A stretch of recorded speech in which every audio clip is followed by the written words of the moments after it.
नमस्कार दोस्तों। आज अपन चक्रवर्ती ब्याज का नेक्स्ट एपिसोड लेते हैं जो 9 नंबर आज पढ़ना है दोस्तों अपन को। इससे पहले चक्रवर्ती ब्याज के दोस्तों अपन ने 8 एपिसोड पढ़े हैं और 8 के 8 एपिसोडों पर अपन एक एक करके प्रश्नों पर बात की और टाइप वाइज अपन ने पढ़ने का प्रयास किया है सर।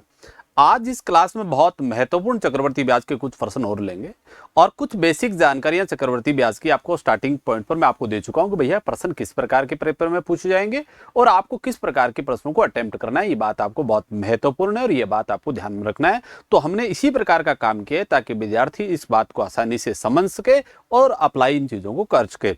आज हमारा अगला इस एपिसोड की बात करूंगा तो इस एपिसोड में मल्टीप्लाई वाले प्रश्न लूंगा। आपको कह देगा कोई धनराशि है वो 15 वर्ष में दुगनी हो जाती है, इसी दर से चक्रवर्ती ब्याज की यही सेम दर रखा जाए तो बताइए 8 गुना कितने वर्ष में हो जाएगा। इस टाइप की बात वहां की जाएगी तो आपसे पूछा जाएगा। ये आज के प्रश्न होंगे, इन प्रश्नों पर एक एक करके हम बात करेंगे दोस्तों। और एक बात और ध्यान रखना, जो व्यूअर्स हमारे साथ नए जुड़े हैं, प्लीज हमारे वीडियो को पहली बार देख रहे हैं वो प्लीज हमारे चैनल को जरूर सब्सक्राइब भी करें और शेयर भी करें। और आपका जितना प्यार आपको इसके साथ मिलता रहेगा तो हम और इतनी मेहनत से ही काम करेंगे तो आपको और बेनिफिट मिले और इससे हमारा परिवार आगे बढ़ेगा और आप सब लोगों को फायदा भी होगा। तो ठीक है, आज इसी क्लास को हम यहीं से बढ़ाने का प्रयास करते हैं दोस्तों और बात करते हैं, आगे बढ़ेंगे। अब दोस्तों देखो, इससे पहले अपन ने काम किया है चक्रवर्ती ब्याज का प्रश्न सामने लिख रखा है आपके सामने। देखो, एक प्रश्न है कि एक धनराशि चक्रवर्ती ब्याज की से 15 वर्ष में क्या हो जाती है, अपने से दुगनी हो जाती है। यह राशि कितने वर्ष में अपने से 8 गुना हो जाएगी सर? ठीक बात है। अब मैं इस प्रश्न को दो प्रकार से तरीके से काम करेंगे। पहला तो कॉन्सेप्ट इस प्रकार का लगाएंगे दोस्तों कि आपको करना किस प्रकार है सर। इस प्रश्न का जवाब तो हम बहुत जल्दी दे सकते हैं। अब मैं इस प्रश्न को करूं तो बहुत जल्दी कर सकता हूं। प्रश्न इस प्रकार किया जा सकता है, आपको यह बाकायदा लिखा हुआ है सर कि ये 15 वर्ष में धन कितना हो रहा है, दुगना हो रहा है सर। और अपने को यह बताना है ये धन कितने वर्ष में 8 गुना होगा। दोस्तों जो भी आपका मल्टीप्लाई आपको दे रखा है वहां दुगना दे रखा है और यहां 8 गुना दे रखा है। एक काम आपको बहुत महत्वपूर्ण है कि दोनों के बेस इक्वल करना है और आपको हमेशा ध्यान रखना ये बेस इक्वल होंगे। जब तक बेस इक्वल नहीं होंगे ये प्रश्न निर्धारित नहीं होगा। ये श्योरिटी की बात है, ये आपको पक्का याद रखना है यहां से। अब मैं इसको बेस करूं तो ज्यादा मैं लिख सकता हूं सर, इसको लिख सकता हूं 2 की पावर 1 और इसको दोस्तों मैं लिख सकता हूं 2 की पावर 3। और आप याद रखना है बेस भी इस प्रकार के बनाने, एक अभाज्य संख्या आपको बनानी है। जैसे 2 है तो एक अभाज्य संख्या है, बताइए यहां। अब आपको पता चल गया कि 2 की पावर 1 होने में कितना समय लग रहा है, 1 वर्ष लग रहा है। 2 की पावर 1 होने में 15 वर्ष लग रहे हैं। तो बताओ 2 की पावर 3 होने में कितना समय लगेगा। आपको पता चल गया 1 पावर के पीछे 15 वर्ष का समय है तो 3 पावर होने में कितना समय लगेगा। तो 3 का गुणा किससे कर दूंगा सर, 15 से, और 15 का 3 से गुणा किया कितना हुआ, 45। इसका अर्थ ये धन कितना गुणा होगा, 45 गुना हो जाए। 45 वर्ष में ये धन कितना गुना हो जाएगा, 8 गुना हो जाएगा। इस तरीके से आपको जवाब देना है। कौन सा उत्तर सही है, ए ऑप्शन सही है। दोबारा देख लीजिए किस प्रकार का किया है। ये आपको बताया 15 वर्ष में धन कितना हो रहा है, दुगना हो रहा है। हमने ये बताना है भैया ये राशि है वो 8 वर्ष में कितनी हो जाएगी, 8 गुना कितने वर्ष में हो जाएगी सर, ये बताना है। अब मुझे एक बात बताइए, दोनों में आपको मैंने कह दिया दोनों का बेस इक्वल और ये हमेशा मिलेगा। यदि ये जब तक ये बात बेस इक्वल नहीं मिलेगा ये प्रश्न निर्धारित नहीं होगा सर, ये श्योरिटी है। अब मुझे बताओ, इसको 2 को हम लिख सकते हैं 2 की पावर 1 और 8 को लिख सकते हैं हम 2 की पावर 3। अब मुझे बताओ 1 पावर होने में 15 वर्ष लगते हैं तो 3 पावर होने में कितने लगेंगे। 1 पावर होने में 15 वर्ष है तो 3 पावर होने में सर, तो 15 का 3 से गुणा किया कितने वर्ष में होगा, 45 वर्ष में ये धन कितना गुणा होगा, 8 गुणा होगा। और देख लीजिए ये बात क्यों कह रहा हूं, मैं आपके सामने ये बात सामने पुट कर रहा हूं। आपको ये पता है मिश्रधन बराबर दोस्तों क्या होता है, आपने कभी पढ़ा होगा, आपने को पता है मिश्रधन होगा। मैं इसको डायरेक्ट ए वगैरह के रूप में ही ले लेता हूं ताकि ये पढ़ने में आसानी रहे हमारे को।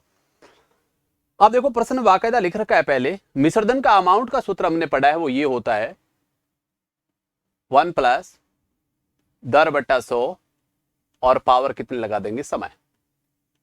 ये होता है सर आपके पास सूत्र किसका होता है, मिश्रधन का। ठीक बात है।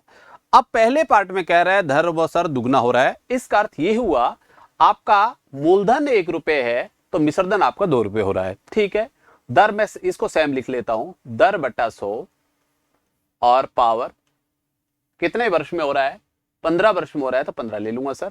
ये आ गया सर मेरा फर्स्ट भाग। ठीक बात है। सेकंड भाग पर बात करें, कितना गुणा हो रहा है वो धन, 8 गुणा हो रहा है सर, 1 रुपए से 8 रुपए हो रहा है सर।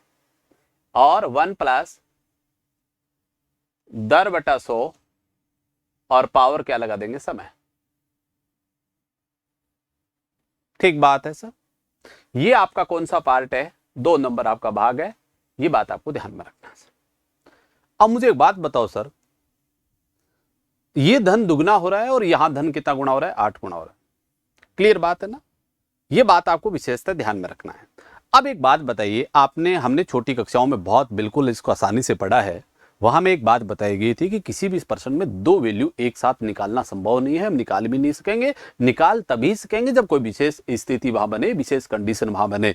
अब मुझे बात बताइए, दर यहां है और समय यहां है, 2 एक साथ निकालनी पड़ेगी, ऐसा संभव नहीं है सर।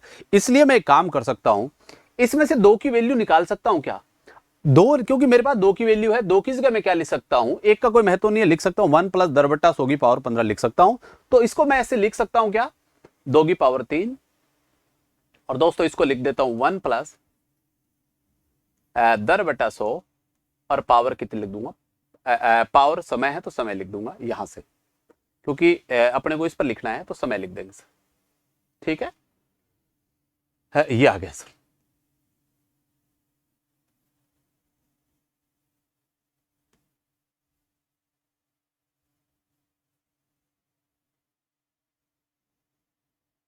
आपकी बात दे रखा है समय, तो हम ले लेंगे समय सर, ये बात यार।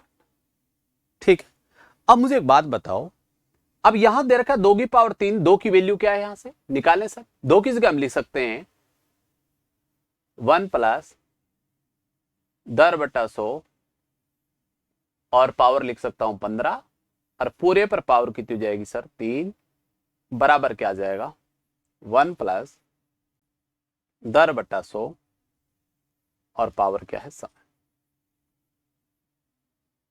सही बात है। अब यहां से मैंने हल किया, 15 तिया कितना हुआ 45, इसको मैं इस रूप में भी लिख सकता हूं सर, 1 प्लस 10/100 पावर है 45 बराबर 1 प्लस 10/100 और पावर लगा देंगे समय। आप मुझे बताओ, दोनों के बेस इक्वल है, पावरें भी इक्वल हो जाएंगी, इसका अर्थ हुआ समय बराबर कितना आ जाएगा, 45 आ जाएगा सर। और आप बताओ, यदि वहां बेस 2 नहीं आता तो बताओ ये 45 आ जाता क्या, संभव नहीं था सर। तो अब आप परीक्षाओं में अप्लाई करो तो आपको डायरेक्ट इस प्रश्न को करना है, और अब आपको पता चल गया कि बेस दोनों का हमेशा इक्वल मिलेगा। 2 की पावर 1 होने में कितना समय लग रहा है, 15 वर्ष। 1 पावर 15 वर्ष में हो रही है तो 3 पावर कितने में होगी, 15 तिया 45, इसका अर्थ आंसर होगा 45 वर्ष। ये आपको उत्तर देना है, अप्लाई इस तरीके से परीक्षाओं में करना है ताकि आप कर पाओ। और ये बात मैं पहले बता चुका हूं कि बेस इक्वल नहीं होगा तो आप श्योरिटी के साथ उत्तर देकर के आना है कि कुछ कहा नहीं जा सकता या तय नहीं किया जा सकता, इस तरीके की बातें वहां अप्लाई कराना है। ये बात आपको विशेषतः ध्यान रखना है। और ये प्रश्न गुणा वाले हैं, याद रखना है। कुछ प्रश्न ये भी प्रश्न है वो 3 प्रकार के आपको मिलेंगे एग्जाम में, एक में गुणा देकर के समय पूछेगा, और एक में समय देकर के गुणा पूछेगा, और कुछ में राशि देकर के राशि भी क्या की जा सकती है, पूछी जा सकती है। तो ये 3 प्रकार के प्रश्न, हम तीनों प्रकार के प्रश्न पढ़ने का प्रयास करेंगे दोस्तों। अब आगे बढ़ते हैं सर आगे की तरफ। अब मैं अगला प्रश्न की बात करूं, क्या कह रहा है, एक धनराशि है वो चक्रवर्ती ब्याज की दर से 6 वर्ष में अपने से कितनी गुना हो जाती है, 3 गुना हो जाती है। ये कह रहा है 6 वर्ष में ये राशि है वो दोस्तों कितना गुना हो रही है, 3 गुना हो रही है। और अपने को ये बताना है ये कितने वर्ष में 81 गुना होगी। तो इसको ज्यादा से ज्यादा मैं लिख सकता हूं सर 3 की पावर 1, और इसको मैं ले सकता हूं सर 3 की पावर 4। आपको पता है 3 की पावर 3 27 हो जाएगा, और 3 की पावर 4 81 हो जाएगा। अब मुझे बताओ, एक पावर होने में कितना समय लग रहा है, 6 वर्ष लग रहा है। तो बताओ 4 पावर होने में कितना समय लगेगा सर, किससे गुणा कर दूंगा, 6 से।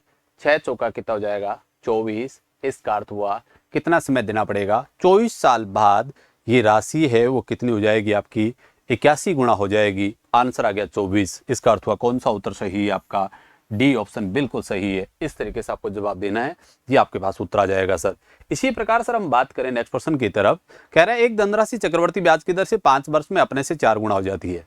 ये कह रहा है 5 वर्ष में ये राशि कितना गुना हो जाती है, यहां से ध्यान दें 4 गुना हो जाती है।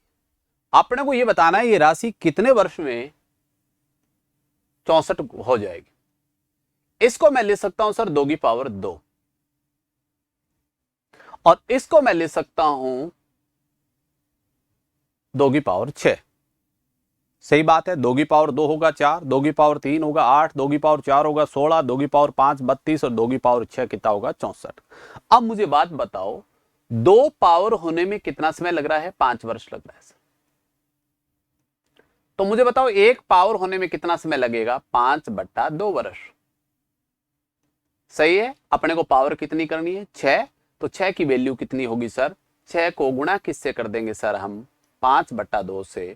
2 से काटा सर कितना आया? 3 और 5 दिया कितना आया? 15। इसका अर्थ हो जवाब आपका कितना वर्ष आ गया है? 15 वर्ष। आंसर हो गया 15 वर्ष। इस तरीके से आपको जवाब देना है सर। ठीक है।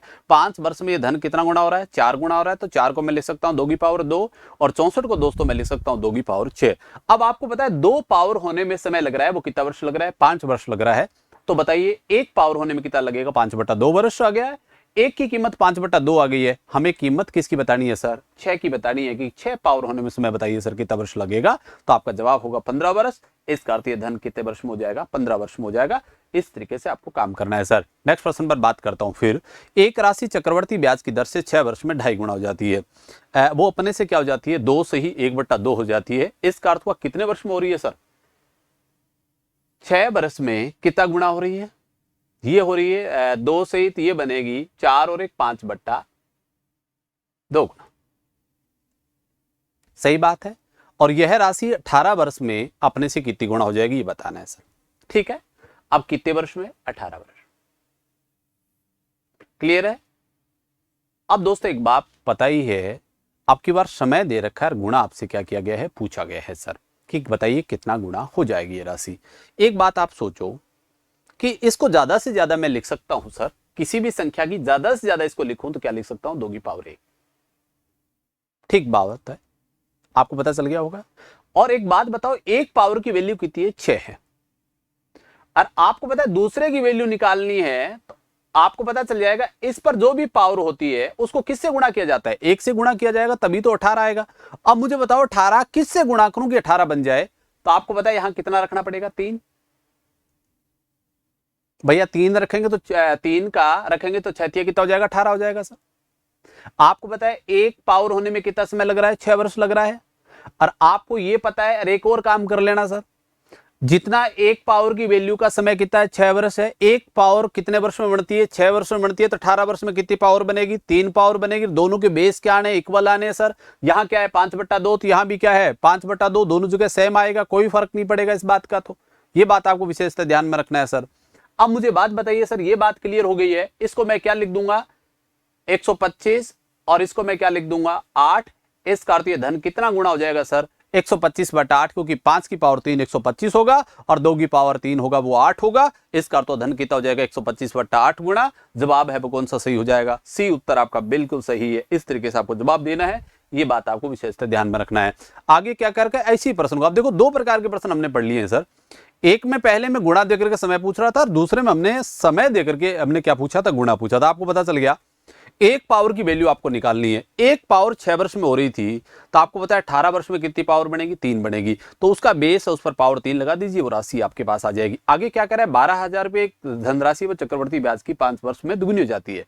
12,000 रुपए की धनराशि है दोस्तों। एक बात बताओ, 5 वर्ष में क्या हो जाती है? वो दुगनी हो जाती है। और दुगनी को हम ज्यादा से ज्यादा क्या ले सकते हैं? 2 की पावर 1। और ये कह रहा है 20 वर्ष में यह राशि कितनी हो जाएगी? पहले हम देखें सर, ये 20 वर्ष में कितना गुणा होगी? सही बात है। आप मुझे बात बताओ, 1 पावर की वैल्यू कितनी है? 5 है। 1 पावर होने में 5 वर्ष लगते हैं। तो बताओ 20 में 5 का भाग कितनी बार जाएगा? 4। तो 20 वर्ष में कितनी पावर बन जाएंगी? 4 पावर बन जाएंगी सर, क्योंकि 1 पावर के पीछे 5 वर्ष का समय है। तो 20 वर्ष में 5 के कितने पार्ट हो जाएंगे? 4। इसका अर्थ ये हुआ 2 पर पावर कितनी आएगी सर? यहाँ 4 आएगी। और 2 की पावर 4 का अर्थ आप समझते हो कितना गुना होगा? 16 गुना। इसका अर्थ सर आपसे ये पूछा जाता कि सर बताओ ये राशि कितना गुना होगी? तो दोस्तों आपको घबराने की जरूरत नहीं है। राशि कितना गुना हो जाएगी? 16 गुना हो जाएगी। आंसर होगा 16 गुना। पर इस प्रश्न में ये नहीं पूछा गया है। प्रश्न में राशि दे रखी है सर और पूछिए राशि कितनी हो जाएगी। तो वो राशि कितनी हो जाएगी सर? हमारे पास आएगी राशि, आ जाएगी वो ये आ जाएगी 16 का गुणा किससे कर दूंगा? 12,000 से। आप बोलो 000 उतार लेंगे। 12 × 72, आंसर लगी 7 और 12 और 7 कितना हो जाएगा? 19। इसका अर्थ हुआ हमारा जवाब कितना होगा? 1,92,000। कौन सा ऑप्शन सही है? डी ऑप्शन आपका बिल्कुल सही है। इस तरीके से आपको जवाब देना है। आपको पता चल गया। इस प्रश्न के दो प्रश्न आपके बन गए हैं। एक तो आपसे गुणा भी पूछ लिया गया, बताइए वो गुणा कितना होगा। तो गुणा पूछे तो जवाब क्या होगा? 16 गुणा होगा। और राशि पूछे तो कितना होगा? 1,92,000 हो जाएगी। ये बात आपको विशेष ध्यान में रखना है। ठीक है दोस्तों, इसी प्रकार सर बात करता हूं मैं नेक्स्ट प्रश्न की तरफ आगे बढ़ता हूं। दोबारा देख लीजिए कैसे किया है मैंने। आपको पता था प्रश्न में दे रखा था 5 वर्ष में सर दुगना हो रहा है, तो बताइए पहले तो देखना पड़ेगा 20 वर्ष में कितना गुणा होगा। इसका अर्थ कितना गुणा होगा देखने के लिए आपको पता है एक पावर होने में कितना समय लगता है? 5 वर्ष लगता है। तो 5 में 20 का भाग दें कितनी बार जाएगा? 4। इसका अर्थ हुआ 20 वर्ष में कितनी पावर बन जाएंगी? 4। और दोनों के बेस क्या आने? इक्वल आने। यहाँ 2 है तो यहाँ भी 2 आना है। 2 की पावर 4 है। अब बताइए 2 की पावर 4 किया तो आपको पता चल गया कितना आ जाएगा? 16 गुना हो जाएगा। इसका अर्थ तो आपसे पूछे 1 रुपये यदि उसने लिया है तो 16 रुपये बन जाएगा, और आपने 2 रुपये लिया है तो 32 बनेगा, और 3 लिया है तो आपने 48 बनेगा। पर आपने कितने पैसे लिए थे? 12,000। 12 का 16 से गुणा कर दिया। इसका अर्थ क्या बन गया है? 1,92,000। आपका आंसर होगा 1,92,000। आगे क्या कर रहा है? 10,000 रुपए जमा की गई राशि चक्रवर्ती ब्याज की 5 वर्ष में दुगनी हो जाती है, तो ये राशि 15 वर्ष में कितना गुणा हो जाएगी? भैया ये 5 वर्ष में कितनी हो रही है? दुगनी हो रही है। सही बात है। आप मुझे बताओ 5 वर्ष में क्या हो रही है? दुगनी हो रही है। ठीक बात है। अब प्रश्न में बाकायदा लिखा हुआ है 5 वर्ष में दुगनी हो रही है। अपने को ये बताना है ये कितने वर्ष में 15 वर्ष में कितना गुणा होगी सर? आप मुझे स्टार्टिंग से बताओ 5 वर्ष में दुगनी हो रही है, 15 वर्ष में कितना गुणा होगी? तो चेक करने के लिए बहुत सिंपल सा तरीका है। एक पावर होने में 5 वर्ष लग रहे हैं, तो 15 वर्ष की कितनी पावर बनेगी? 3 पावर बनेगी। तो 2 पर पावर कितनी लगा देंगे? 3 लगा देंगे सर। और 2 की पावर 3 कितना हो गया? 8। इसका अर्थ ये राशि कितना गुणा होगी सर? 8 गुणा होगी। आपसे पूछता सर बताओ राशि कितना गुणा है? भैया 8 गुणा होगी। और आपसे पूछे सर वो राशि कितनी होगी, तो राशि पूछी ही राशि गई है, तो भैया राशि पूछे तो 8 का गुणा किससे कर देंगे सर? अपन 10,000 से गुणा कर देंगे। इसका अर्थ ये वो राशि कितनी हो जाएगी? 80,000 हो जाएगी। आंसर आपका 80,000 हो जाएगा। उत्तर आ गया है। इस तरीके से आपको काम करना है। आपको पता चल गया 5 वर्ष में ये राशि कितनी हो रही है? दुगनी हो रही है। और 15 वर्ष में पहले देखना पड़ेगा ये राशि कितना गुणा होगी। तो एक पावर होने में 5 वर्ष लग रहा है, तो 15 वर्ष में 3 पावर बनेगी, तो 2 की पावर 3 हो गई। इसका अर्थ धन कितना गुणा होगा? 8 गुणा। राशि पूछिए तो 8 का गुणा किससे कर देंगे? 10,000 से। राशि कितनी हो जाएगी? 80,000। ये आपका जवाब आ गया। इस तरीके से आपको काम करना है सर। ठीक है, इसी प्रकार सर अगली बात करते हैं। अगले प्रश्न पर क्या कह रहा है? चक्रवर्ती ब्याज से कोई राशि है 2 वर्ष में 2 ले रखा है 2.25 गुणा हो जाती है, तो अपने को बताना है ब्याज की वार्षिक दर क्या होगी। एक बात बताइए सर, जब हमने टॉपिक शुरू किया था तो एक बात बताई थी मैंने, हल करने के तरीके बताए थे। एक मैंने कहा फ्रैक्शन से कोई काम करो, तो मैंने कहा पहले मूलधन लिखना होता है, बाद में मिश्रधन लिखना। और वैसे ही मैंने आपको शपथ ग्रहण करवा रखी है पहले से ही। मैंने कहा दोस्तों कभी भी दर और समय निकालना हो, चक्रवर्ती ब्याज में हो, पेड़ से संबंधित कोई प्रश्न हो और जनसंख्या से संबंधित कोई प्रश्न हो, तीनों में चक्रवर्ती ब्याज एक ही सूत्र लगेगा दर और समय निकालने का। वो आपको याद आ रहा होगा, मैंने लिखा था कि पहले लिखना है आपको मूलधन, प्रिंसिपल, और बाद में आपको लिखना है अमाउंट। क्या लिखना है? अमाउंट। याद आ रहा होगा तो इस तरीके से काम किया। और मैंने कहा था, फिर याद आ रहा होगा, मैंने कहा जितनी बेस पावर बनेंगी उतना ही समय होगा। पावर 1 है तो 1 वर्ष होगा, पावर 2 है तो 2 वर्ष होगा, और पावर 3 है तो 3 वर्ष होगा, और पावर 4 है तो 4 वर्ष होगा, और पावर 5 है तो 5 वर्ष होगा। ये बात सबको पता है। अब बात करें सर, इसी प्रकार की हमने बात की थी इस पर। अब मुझे बात बताइए यहां दे क्या रखा है। पहले आपको पता है 1 रुपए से ये धन कितना हो रहा है? 2.25। सही बात है। 2.25 गुना हो रहा है। इसका अर्थ तो 5 बटा, ये बात आपको ध्यान में रखना, इस तरीके से काम करना है। अब मुझे बताओ यहां कितने पॉइंट है सर? 2 पॉइंट है। 2 पॉइंट के 2 पॉइंट हटा दूं, और यहां क्या लगा दूंगा? 16। 2 लगा दिए इधर। आपको पता है जितने पॉइंट हो उतने हटा दीजिए, दूसरी साइड उतने 0 लगा दीजिए, पॉइंट अपना आप ही हट जाएंगे। अब एक तरफ हो गया। इसका अर्थ हुआ मूलधन 100 रुपए था तो आपका मिश्रधन 225 रुपए होगा। यदि कोई विद्यार्थी चाहे यहीं से कि ये सर हमें पता ही चल गया है, एक तो 10 की पावर है, एक 15 की पावर है। आप क्योंकि पावर होगी, क्योंकि प्रश्न में समय कितना वर्ष है? 2 वर्ष है। आपको पता है समय 1 वर्ष हो पावर 1 बनेगी, समय 2 वर्ष हो पावर 2 बनेगी, और समय 3 वर्ष है तो पावर 3 बनेगी, और पावर 4 वर्ष है तो पावर कितने? पावर 4 है तो समय बनेगा 4 वर्ष। और यहाँ करो तो कर लो। और कोई विद्यार्थी चाहे सर मैं काटूंगा इसको, तो आराम से काट सकते हो दोस्तों। इसको आप 5 से काट सकते हो। 5 से काटोगे तो ये आ जाएगा 20, या अगला आ जाएगा वो आ जाएगा 5 से काटोगे तो आपके पास पता है ये हमारे पास आ रहा है 45 आ जाएगा सर। फिर 20 और फिर 5 से और कटेंगे तो ये 4 आ जाएगा और ये कितना आ जाएगा, 9 आ जाएगा।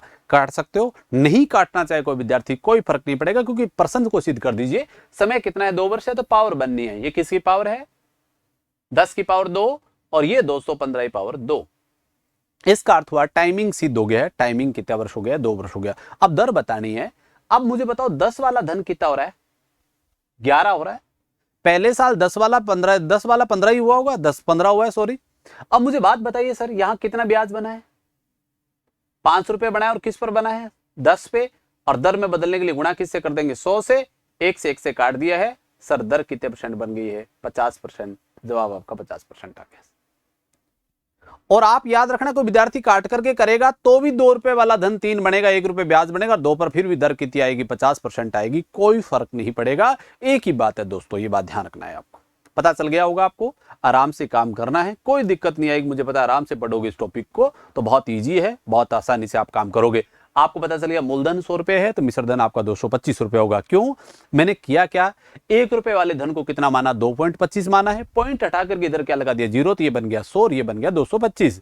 अब आपको पता है समय 2 वर्ष है तो कोई ना कोई संख्या की पावर होगी। 100 आपको पता है 10 की पावर है, 225 15 की पावर है। समय हमने प्रश्न का सिद्ध कर दिया है, कोई फर्क नहीं पड़ेगा। 10 वाला धन 15 हो रहा है 5, और 10 गुणा कर दिया 100, तो आपकी दर आ गई है 50%। ये उत्तर है सर, ये आपका जवाब आ जाएगा। नेक्स्ट प्रश्न पर बात और करते हैं सर। अगला क्या है, कोई धनराशि चक्रवर्ती ब्याज की दर से 3 वर्ष में स्वयं की 8 गुना हो जाती है।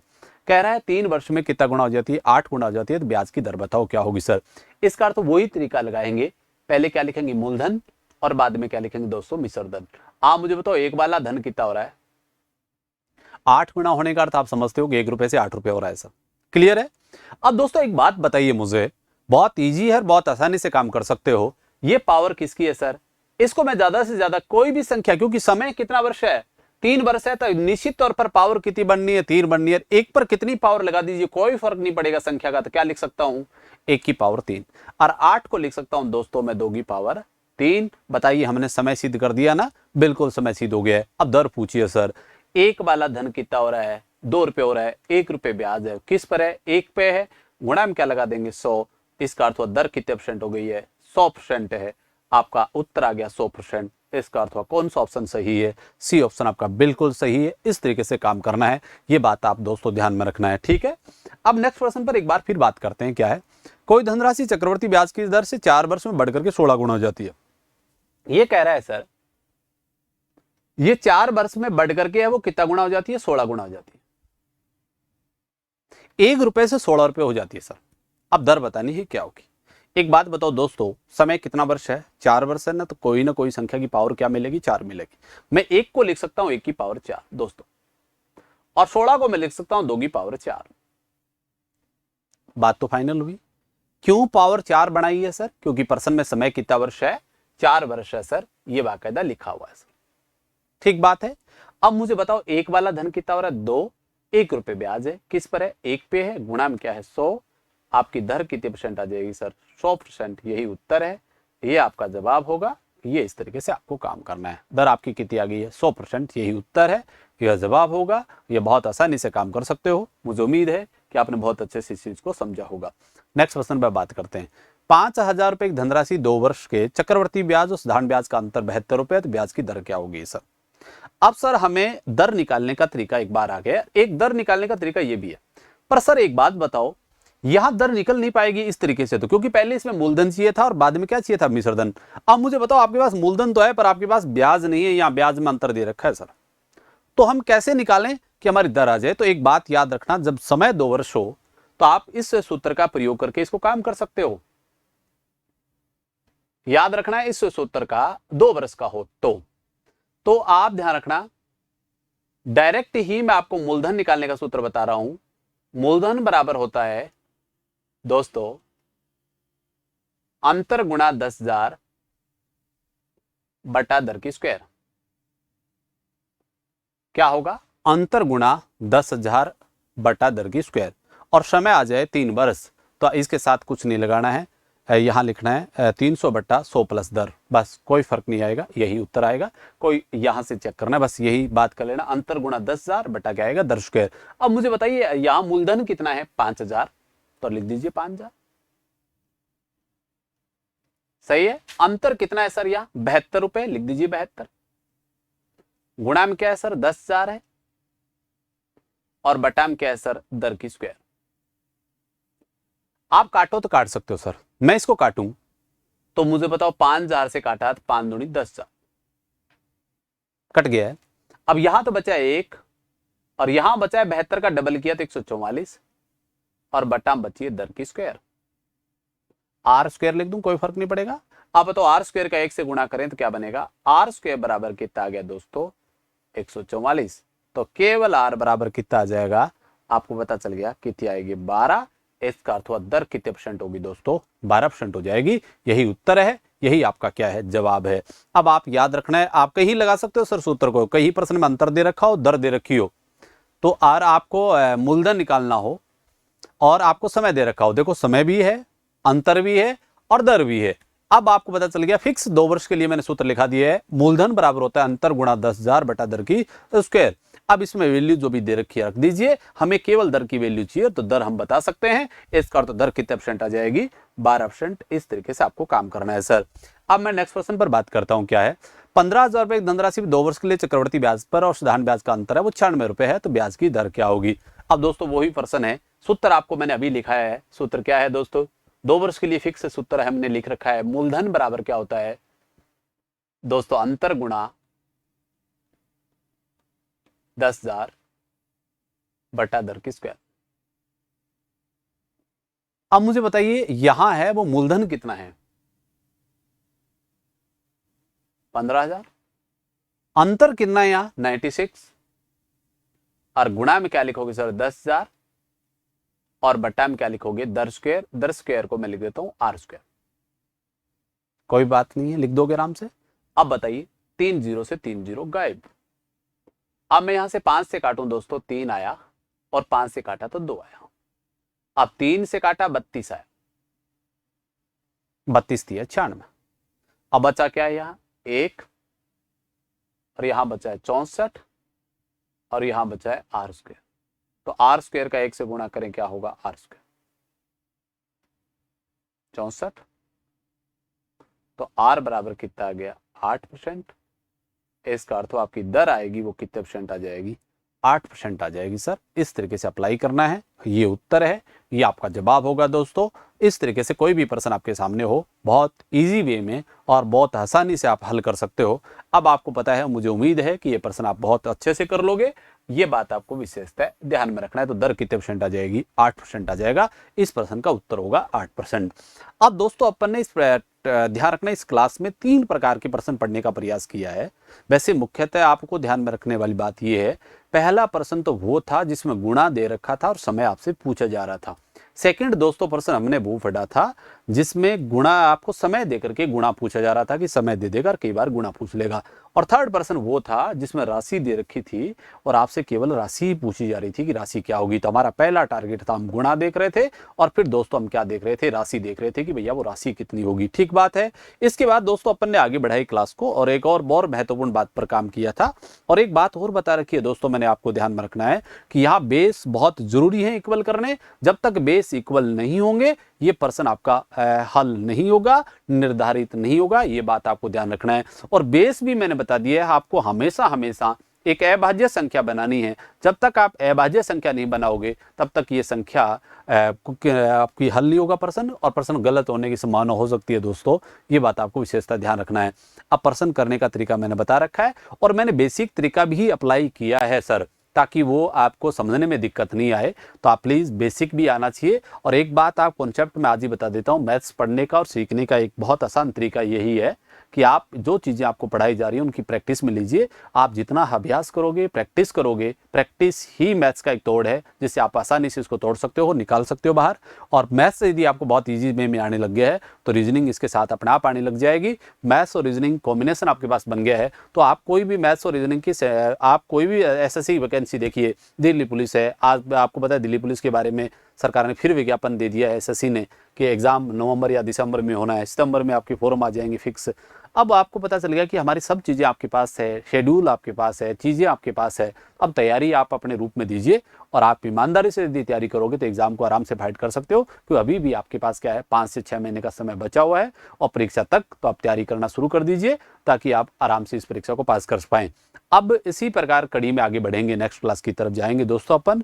आज मैं इसी क्लास को मैं यही समाप्त करता हूं दोस्तों, क्योंकि इससे संबंधित अपने बात पढ़ ली है। और दोस्तों जो व्यूअर्स हमारे साथ नए जुड़े हैं, आज ही जुड़े हैं, प्लीज़ वो हमारे चैनल को सब्सक्राइब जरूर करें, शेयर भी करें और अपन जहां तक इसको पहुंचा सको अपने दोस्तों तक पहुंचाइए और जोड़िए। और इतनी विश्वास मैं आप सब लोगों को दिला रहा हूं कि श्योरिटी के साथ आपको बहुत अच्छी परीक्षाएं होंगी और आपके सभी प्रश्न सही करवाने का हमारा प्रयास होगा, ताकि आप हम सब लोग मिलकर के मेहनत करेंगे तो हमारा अच्छा परिणाम होगा, ये श्योरिटी है। Thank you. नेक्स्ट क्लास के साथ एक बार फिर मिलेंगे।